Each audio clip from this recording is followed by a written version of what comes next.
She was a creature of the storm. Rain drew her to the woods like a moth to a flickering flame. There was a wildness in her heart that echoed the symphony of the tempest. She found solace in the solitude of the rain-drenched forest, a sanctuary from the cacophony of the world. Her name was Alara, a name whispered by the wind through the trees. Alara thrived in the embrace of nature's raw power. The relentless drumming of raindrops on her tent was a lullaby, the scent of damp earth, a heady perfume. She sought out these moments of isolated communion, where the only witness to her existence was the watchful, ancient forest. It was not fear that drove her to the wild, but a deep and abiding love for its untamed beauty. She felt most alive when surrounded by the raw, elemental forces of the storm. The forest, with its secrets whispered on the wind, was her haven, her confidant, and she, the solitary girl who loved the rain, was its fleeting phantom. The forest, draped in a misty shroud, shimmered with an ethereal glow. Each tree stood like a sentinel, its branches reaching out as if to touch the very fabric of the mist. The air was thick with moisture, creating a sense of otherworldliness that enveloped everything in sight. It was as if the forest itself was alive, breathing in sync with the rhythm of nature. Sunlight filtering through the dense canopy painted the rain-soaked leaves in shades of emerald and jade. The interplay of light and shadow created a mosaic of colors, each leaf a brushstroke on nature's canvas. The droplets of rain clung to the leaves, refracting the sunlight into tiny prisms of color. It was a scene of serene beauty, a moment frozen in time. Silver threads of water cascaded from branches, their music a constant murmur in the stillness. The sound of water was a soothing symphony, a gentle reminder of the forest's life force. Each droplet that fell added to the melody, creating a harmonious blend of sound and silence. The water's journey from leaf to earth was a testament to the cycle of life, ever flowing and ever renewing. The air, heavy with the scent of wet earth and pine needles, clung to Alara like a damp embrace. The rich, loamy smell of the forest floor mingled with the sharp, clean scent of pine, creating an intoxicating aroma. It was a scent that spoke of life and decay, of growth and renewal. Alara breathed it in deeply, feeling a connection to the earth beneath her feet. A path, barely discernible beneath a carpet of fallen leaves, wound its way through the undergrowth. The leaves, in hues of gold and crimson, created a soft, rustling carpet that muffled her footsteps. The path seemed to beckon her forward, leading her deeper into the heart of the forest. Each step she took was a step into the unknown, a journey into the wild. It led to a secluded clearing, where a small, heart-shaped lake lay nestled among the trees. The lake's surface was a perfect mirror, reflecting the sky and the surrounding foliage. It was a place of tranquility, a hidden gem in the midst of the forest. The stillness of the water was only broken by the occasional ripple, a testament to the lake's serene beauty. Its surface, disturbed by the falling rain, rippled with an otherworldly luminescence. Each raindrop created a ripple that spread outwards, creating a mesmerizing pattern on the water's surface. The rain seemed to dance on the lake, each drop a note in a silent symphony. The luminescence of the water added a magical quality to the scene, making it feel like a place out of a dream. Mist rose from the water, tendrils of white against the dark mirror of the lake. The mist swirled and danced, creating an ever-changing tapestry of shapes and forms. It was as if the lake was breathing, exhaling the mist into the cool morning air. The contrast between the dark water and the white mist was striking, adding to the lake's ethereal beauty. Whispers seemed to emanate from the depths of the forest, carried on the wind that sighed through the trees. The wind's gentle caress made the leaves rustle, creating a sound that was both soothing and eerie. It was as if the forest itself was speaking, sharing its ancient secrets with those who would listen. The whispers were a reminder of the forest's timelessness, a connection to the past. They were ancient voices, speaking of forgotten things, of secrets buried deep within the earth. The forest held memories of times long past, of events that had shaped the world. Each tree, each rock, each blade of grass was a witness to history. The voices were a reminder of the forest's wisdom, a testament to its enduring presence. The forest held its breath, its silence pregnant with untold stories. The stillness was almost palpable, a heavy blanket that covered everything. It was a silence that spoke volumes, a silence that was filled with the echoes of the past. Alara felt a sense of reverence, a deep respect for the forest and its mysteries. Alara, captivated by the beauty of her surroundings, felt a familiar sense of peace wash over her. The forest was a sanctuary, a place where she could escape the chaos of the world. It was a place where she could find herself, where she could reconnect with nature. The peace she felt was profound, a deep sense of belonging that filled her heart. Here, in the heart of the wild, she was but a small part of something vast and ancient. The forest was a reminder of her place in the world, a reminder of the interconnectedness of all things. She felt a sense of humility, a recognition of her own insignificance in the grand scheme of things. And yet she also felt a sense of wonder, a sense of awe at the beauty and majesty of the forest. And yet she felt strangely at home, embraced by the solitude and the storm. The forest was a place of contrasts, a place where peace and chaos coexisted. It was a place where she could find herself, where she could lose herself. The solitude was a comfort, a reminder that she was never truly alone. The storm was a challenge, a reminder of the power and unpredictability of nature. In the forest, she found a sense of balance, a sense of harmony that she had never known before. Each morning, as the first rays of dawn pierced the forest canopy, Alara would make her way to the lake. The journey was a sacred one, a path she had walked countless times, yet each step felt new, imbued with the promise of the day ahead. The forest, with its towering trees and whispering leaves, seemed to welcome her, guiding her towards the water's edge. It was a ritual, a way of greeting the new day. Each step she took was deliberate, a dance with the earth beneath her feet. The soft crunch of leaves and twigs underfoot was a symphony, a prelude to the serenity that awaited her at the lake. The water, cold and clear, held a strange allure for her.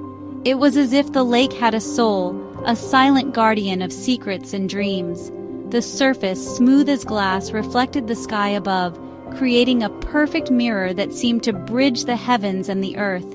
It was a mirror reflecting not just her physical form, but also the untamed spirit within. The lake was a canvas, capturing the essence of her being, the wildness in her heart, and the dreams that danced in her mind. She would kneel at the water's edge, her reflection staring back at her with unsettling clarity. It was a moment of introspection, a silent conversation with herself. The girl in the water was both familiar and foreign, a reminder of who she was and who she could become. The girl in the lake mirrored her every move, her long dark hair cascading over her shoulders like a waterfall of shadows. Each strand seemed to tell a story, a tapestry woven from the threads of her past and the hopes for her future. Her eyes, the color of the stormy sky, held a depth that belied her youth. They were windows to her soul, revealing a world of emotions and thoughts that words could never capture. In those eyes, one could see the storm she had weathered and the calm she sought. There was a sense of peace in that solitary communion. The lake was her sanctuary, a place where she could be herself, free from the expectations and judgments of the world. It was here, in the quiet embrace of nature, that she found solace and strength.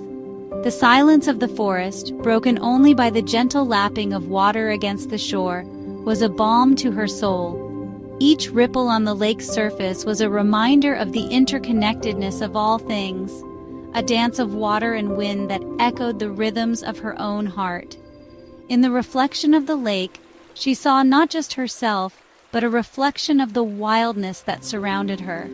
The trees, the sky, and the water all came together in a harmonious tableau, a testament to the beauty and power of nature. The forest and the girl inextricably linked. They were two parts of a whole, each drawing strength and inspiration from the other. The forest was her muse, and she, its guardian, a symbiotic relationship that nourished her spirit. It was on the second day, as the rain continued its relentless drumming on the canvas of her tent, that Alara made her way back to the lake.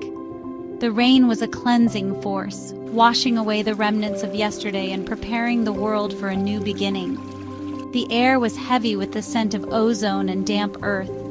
Each breath she took was filled with the essence of the forest, a heady mix of life and decay, growth and transformation. The forest, still shrouded in mist, seemed to hold its breath, anticipating something unknown. There was a sense of magic in the air, a feeling that anything was possible in this enchanted place.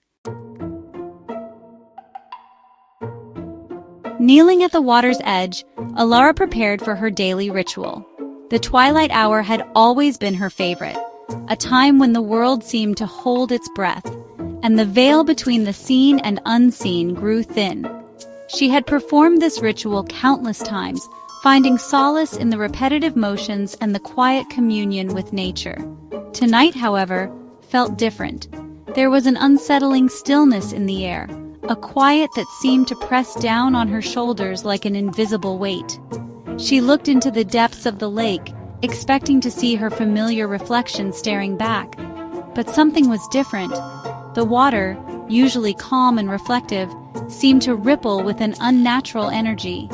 Her reflection, once a comforting presence, now appeared distorted, as if the very essence of her being was being twisted and pulled apart by unseen forces. A subtle shift in the air, a prickling sensation on the back of her neck, warned her that something was amiss. The forest, which had always been a place of refuge, now felt like a living entity, watching her with unseen eyes. The gentle breeze that usually whispered through the trees now carried an eerie, almost mournful tone, as if the forest itself was trying to communicate a warning. The reflection was no longer a perfect mimicry.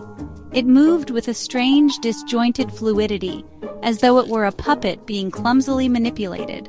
The movements were jerky and unnatural, each motion sending a shiver down her spine. It was as if the reflection had a life of its own, separate from her, and it was trying to break free from the confines of the water. It moved with a strange, disjointed fluidity, as though it were a puppet being clumsily manipulated. The eyes, once mirroring her own, seemed to hold a distant, knowing glint. They were no longer just reflections of her own eyes, but seemed to possess a depth and awareness that was entirely foreign.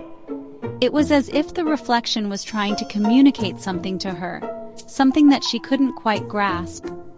The eyes, once mirroring her own, seemed to hold a distant, knowing glint. They were no longer just reflections of her own eyes, but seemed to possess a depth and awareness that was entirely foreign. It was as if the reflection was trying to communicate something to her, something that she couldn't quite grasp. The more she stared into those eyes, the more she felt a strange connection, a pull that both fascinated and terrified her. Alara, her heart quickening with unease, tried to rationalize what she was seeing. Perhaps it was the play of light on the water's surface, a trick of her sleep-deprived mind. She had been feeling particularly exhausted lately, the weight of her responsibilities pressing down on her. Maybe this was just her mind's way of coping, creating illusions to distract her from the stress and fatigue. Perhaps it was the play of light on the water's surface, a trick of her sleep-deprived mind. But deep down, a primal fear began to stir within her. It was a fear that she couldn't easily dismiss, a fear that gnawed at the edges of her consciousness, whispering that something was terribly wrong. The rational part of her mind struggled to maintain control, but the primal fear was growing stronger, threatening to overwhelm her. But deep down, a primal fear began to stir within her. The forest, once a sanctuary, now felt oppressive, its silence heavy with unseen eyes. The trees, which had always provided comfort and shelter, now seemed to close in around her, their branches reaching out like skeletal fingers. The air was thick with tension, and every rustle of leaves or snap of a twig sent her heart racing. The forest, once a sanctuary, now felt oppressive, its silence heavy with unseen eyes. She reached out a hand, her fingers trembling slightly, and touched the surface of the water. The coldness of the water sent a shock through her system, grounding her momentarily. But the reflection did not mimic the gesture. Instead, it remained unnervingly still, those uncanny eyes locked on hers. She reached out a hand, her fingers trembling slightly, and touched the surface of the water. The reflection did not mimic the gesture. Instead, it remained unnervingly still, those uncanny eyes locked on hers. A cold dread washed over Alara, chilling her to the bone. The forest held its breath, the silence amplifying the frantic beating of her heart. She felt as though she was being watched, not just by the reflection, but by the very forest itself. The reflection did not mimic the gesture. Instead, it remained unnervingly still, those uncanny eyes locked on hers. A cold dread washed over Alara, chilling her to the bone. The forest held its breath, the silence amplifying the frantic beating of her heart. She felt as though she was being watched, not just by the reflection, but by the very forest itself. The oppressive silence was broken only by the sound of her own breathing, ragged and uneven. Instead, it remained unnervingly still, those uncanny eyes locked on hers. A cold dread washed over Alara, chilling her to the bone. The forest held its breath, the silence amplifying the frantic beating of her heart. She felt as though she was being watched, not just by the reflection, but by the very forest itself. The oppressive silence was broken only by the sound of her own breathing, ragged and uneven. She knew she had to leave, to break free from the grip of the forest and the haunting reflection, but her legs felt like lead, rooted to the spot by an invisible force. A cold dread washed over Alara, chilling her to the bone. The forest held its breath, the silence amplifying the frantic beating of her heart. She felt as though she was being watched, not just by the reflection, but by the very forest itself. The oppressive silence was broken only by the sound of her own breathing, ragged and uneven. She knew she had to leave, to break free from the grip of the forest and the haunting reflection, but her legs felt like lead, rooted to the spot by an invisible force. The weight of the moment pressed down on her, and she realized that this was no ordinary reflection. It was a discordant reflection, a mirror of her deepest fears and anxieties, brought to life by the eerie stillness of the twilight hour. The forest held its breath, the silence amplifying the frantic beating of her heart. She felt as though she was being watched, not just by the reflection, but by the very forest itself. The oppressive silence was broken only by the sound of her own breathing, ragged and uneven. She knew she had to leave, to break free from the grip of the forest and the haunting reflection, but her legs felt like lead, rooted to the spot by an invisible force. The weight of the moment pressed down on her, and she realized that this was no ordinary reflection. It was a discordant reflection, a mirror of her deepest fears and anxieties, brought to life by the eerie stillness of the twilight hour. As she stood there, paralyzed by fear, she knew that she had to confront this reflection, to face the darkness within herself, if she ever hoped to find peace again.